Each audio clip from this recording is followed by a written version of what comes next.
बिस्मिल्लाहिर्रहमानिर्रहीम, अस्सलाम वालेकुम। आप देख रहे हैं व्यूज़ मैटर। मैं हूं मुर्तज़ा डार। आप सबको ईद मुबारक। और जो ईद का पहला रोज़ मना चुके हैं उनको गुज़िश्ता ईद मुबारक या ईद का दूसरा रोज़ मुबारक हो।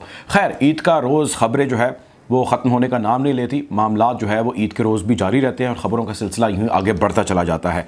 सो ईद की इस मुबारक से आगाज़ करते हैं अपनी आज की इस वीडियो का। आपके सामने कुछ हक़ाइक़ रखने हैं, कुछ चीज़ें रखनी हैं और इन चीज़ों का ताल्लुक़ इस वक्त पाकिस्तान की बदलती सूरत हाल से है। सबसे पहले जिस हवाले से हम बात करेंगे आज वो ये है कि पाकिस्तान के अंदर इस वक्त कुछ FIRs, कुछ पर्चे दर्ज करने का सिलसिला जारी है। इस हवाले से सियासत भी हो रही है, ख़तरनाक सियासत हो रही है, मज़हब के नाम पर सियासत हो रही है और इन FIRs या पर्चों से farmer prime minister Imran Khan समेत और किस किस की जान को ख़तरा है, शदीद ख़तरा है। इस हवाले से बात करेंगे। और दूसरी बात आज हम ये करेंगे, एक रिसेंटली इंटरव्यू हुआ फॉक्स न्यूज़ पे जिसका सोशल मीडिया पे बड़ा जिक्र है। इस इंटरव्यू की मैं डिटेल में तो नहीं जाऊंगा, लेकिन जिस खातून गेस्ट ने इसके अंदर खिताब किया या उसने बात की वो कौन है और उसका हमें जिक्र क्यों करना पड़ रहा है, वो इतनी अहमियत की हामिल क्यों हो गई है कि आज हम बैठे यहाँ पे उस खातून की क्रेडिबिलिटी के ऊपर या उसके क्रेडेंशियल्स के ऊपर बात करेंगे। मैं आपको उस खातून की तमाम जो प्रोफाइल है प्रोमिनेंट वो शेयर करूंगा और ये बताऊंगा कि उसकी बात इतनी अहम क्यों है। तीसरी बात आज हम ये करेंगे कि सऊदी अरेबिया में पाकिस्तान के प्राइम मिनिस्टर जनाब शहबाज शरीफ अभी एक बड़ा हंगामी किस्म का दौरा करके आए हैं। उस दौरे के बाद नून लीग या मौजूदा हुकूमत के जो कंसर्न्ड क्वार्टर्स हैं या उनके जो हल्के हैं उसके अंदर परेशानी क्यों पाई जा रही है। इस दौरे के बाद तो बड़ा पॉजिटिवली और ऑप्टिमिस्टिकली चीज़ों को लेना चाहिए था, वो पॉजिटिविज्म या वो इस वक्त ऑप्टिमिस्टिक या मुस्बत सोच क्यों नहीं आ पा रही, मैं आपको उसकी डिटेल बताऊंगा। चौथी बात आपको ये बताऊंगा कि ईद के फौरी बाद पाकिस्तान की सियासत के अंदर क्या होने जा रहा है और जो कुछ होने जा रहा है उसको खूनी क्यों कहा जा रहा है। एक लॉन्ग मार्च का जिक्र हुआ, उसको खूनी लॉन्ग मार्च क्यों कहा जा रहा है, मैं आपको इसकी भी डिटेल बताऊंगा। बहुत अहम डेवलपमेंट्स है। गुफ्तगू का बाकायदा आगाज़ करते हैं। आपने अगर हमारे चैनल को सब्सक्राइब नहीं किया तो कर लें, फेसबुक पेज पर जाइए उसको भी लाइक कीजिए ताकि ऐसी मजीद वीडियोज़ आप तक बर वक्त पहुँच सकें। सबसे पहली और अहम चीज़ वो ये है कि मैंने आपसे जिक्र किया कि पाकिस्तान के अंदर मुख्तलिफ शहरों के अंदर मुख्तलिफ थानों के अंदर FIRs या पर्चे दर्ज होने का सिलसिला जारी है। अब ये पर्चे कौन दर्ज कर रहा है? ये पर्चे नामालूम लोग दर्ज कर रहे हैं। नामालूम से मुराद मेरी ये है कि कोई ऐसा शख्स जिसकी कोई पब्लिक पहचान नहीं है या वो पब्लिक फिगर नहीं है या उसका किसी पॉलिटिकल पार्टी से ताल्लुक़ नहीं है।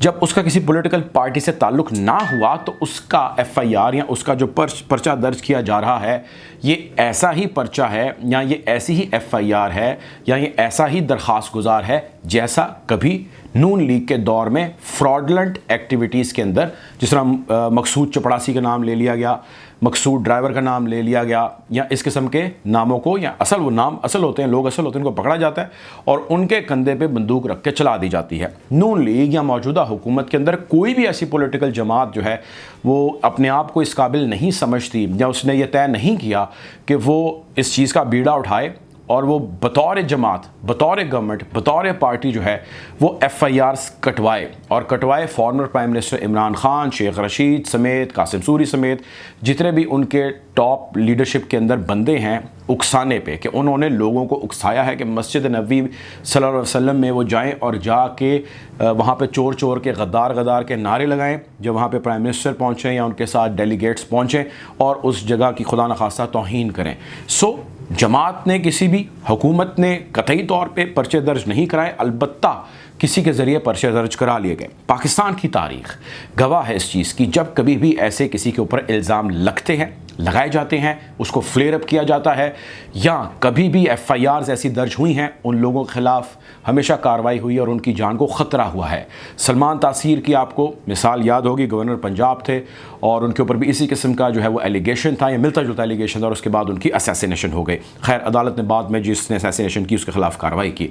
आगे इस वक्त जो माहौल बना हुआ है और इस वक्त जो पर्चे हो रहे हैं, इन तमाम पर्चों में जिनको नामज़द किया जा रहा है या जिनके ख़िलाफ़ ये पर्चे हो रहे हैं, जो कुछ गिरफ्तारियां हैं वो भी हुई हैं, इन सब में जितने भी लोगों के ख़िलाफ़ ये कार्रवाई हो रही है उन सब ने इसको कैटेगोरिकली डिनाई किया है।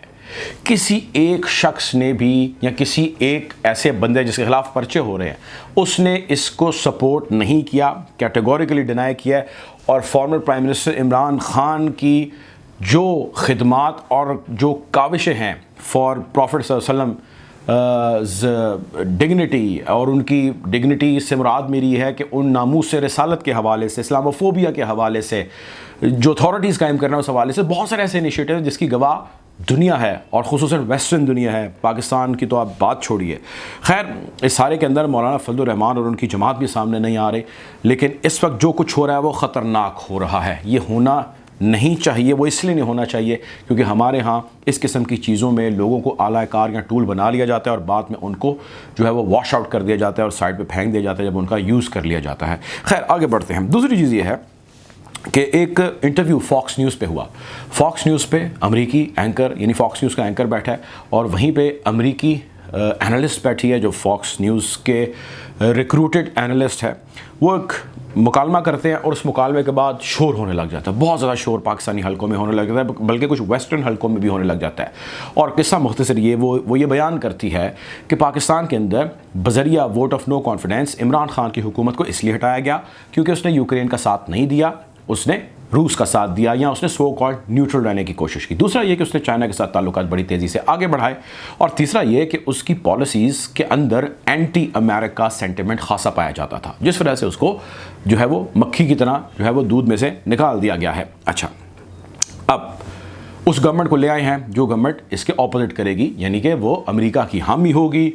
जो अमेरिका कहेगा, जिससे कहेगा उससे मुलाकात करेगी, ताल्लुकात बढ़ाएगी और रशिया से दूरी करेगी, चाइना से दूरी करेगी और यूक्रेन वाले मामले के ऊपर जो यूक्रेन है उसको सपोर्ट करेगी और रूस को कंडेम करेगी। चूँकि पाकिस्तान की प्रीवियस गवर्नमेंट जो है एनर्जी से रिलेटेड कुछ सेक्टर्स के अंदर या पेट्रोलियम से रिलेटेड कुछ सेक्टर्स के अंदर उनके साथ मुआहदे करने जा रहा था, जिस वजह से ये सारा हुआ। ये बयान दिया उस खातून ने उस इंटरव्यू के अंदर।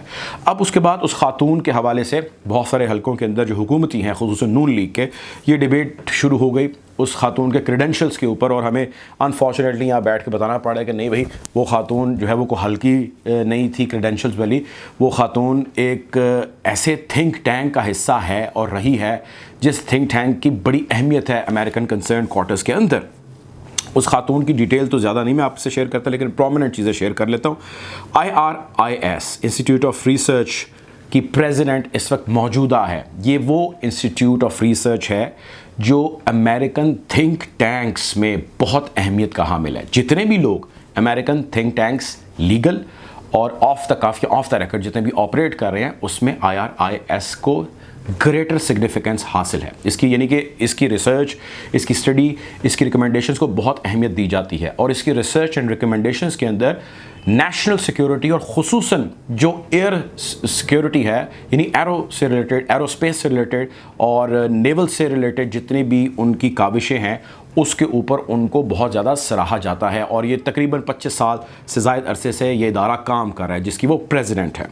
इससे पहले वो सरकारी थिंक टैंक है रैंड, RAND, उसकी भी डायरेक्टर रह चुकी हैं। सरकारी थिंक टैंक की, research and development and think tank की डायरेक्टर रह चुकी हैं रैंड की।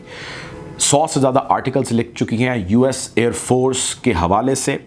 4 से 6 किताबों की मुसन्निफ़ हैं।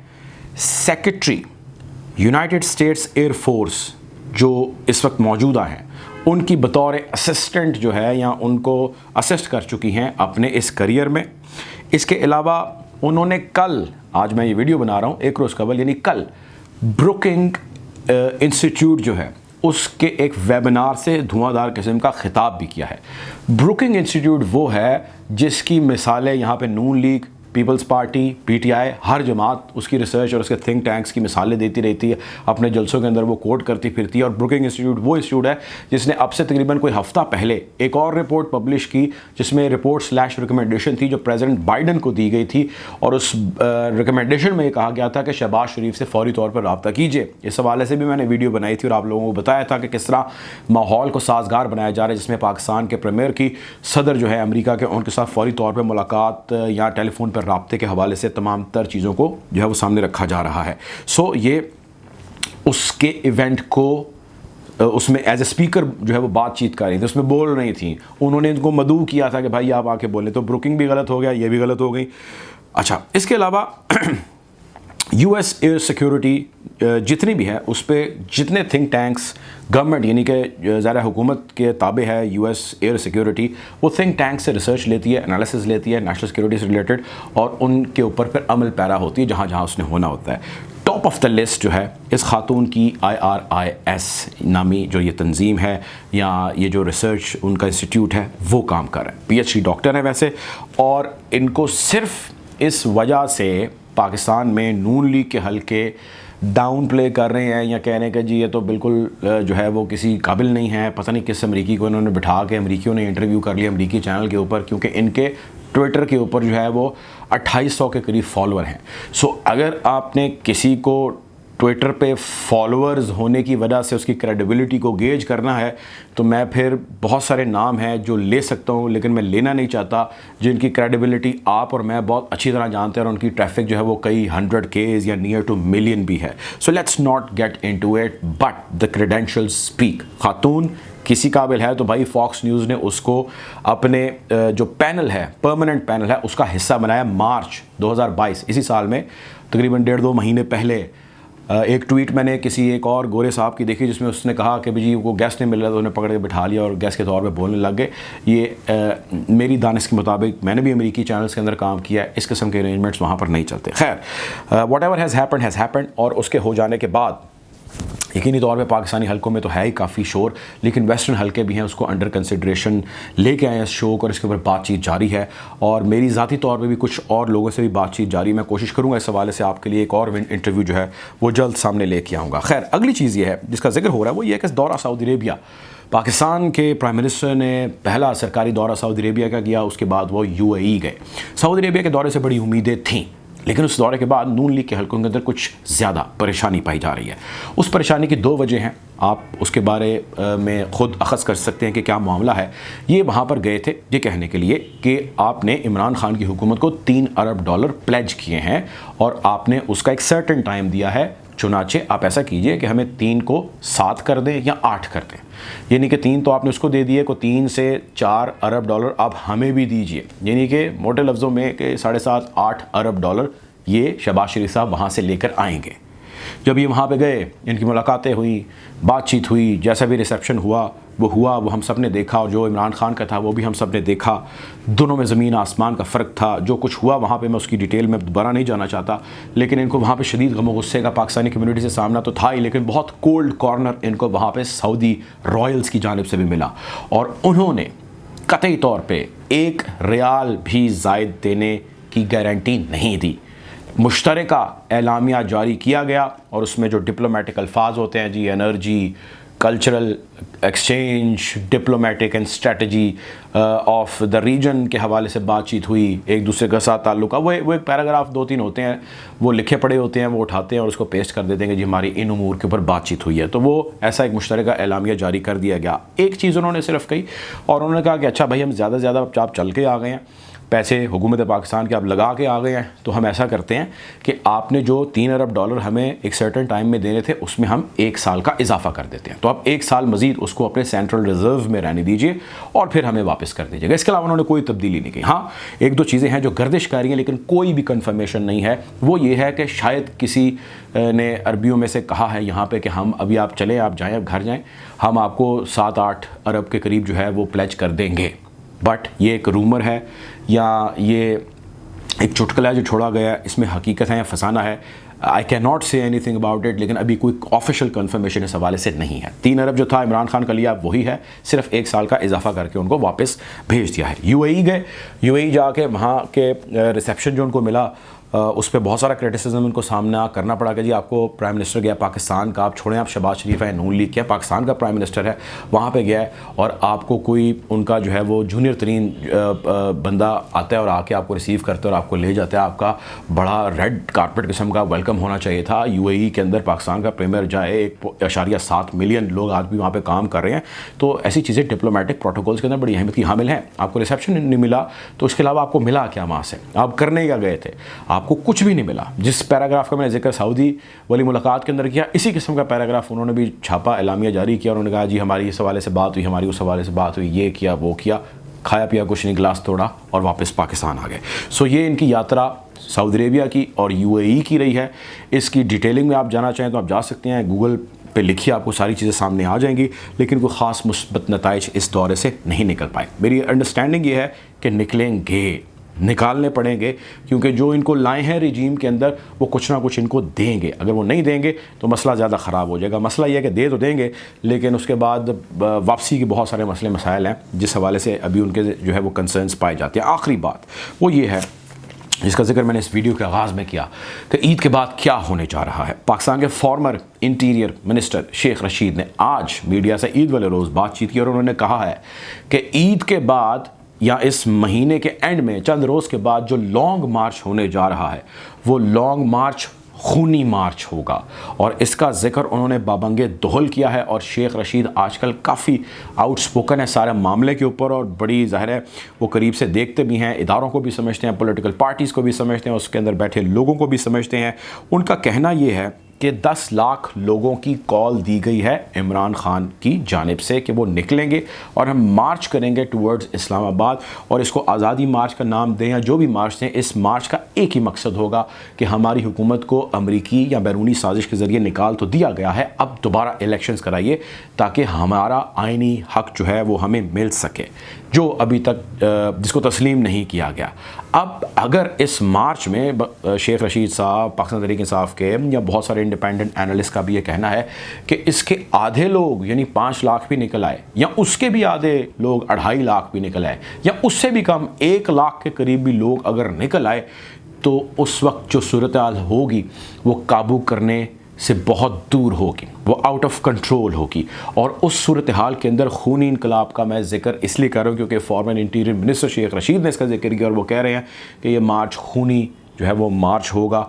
इसके अंदर कत्ल व गारत भी हो सकता है, शिद्दत ऑफ एनीथिंग हो सकती है, वो पॉलिटिकल इमोशन हो, वो कोई रिलीजियस किसी का इमोशन हो, वो किसी की किसी से कोई और मसला मसाइल हो, वो सारी चीज़ें इस वक्त फोकस्ड हैं टुवर्ड्स दिस।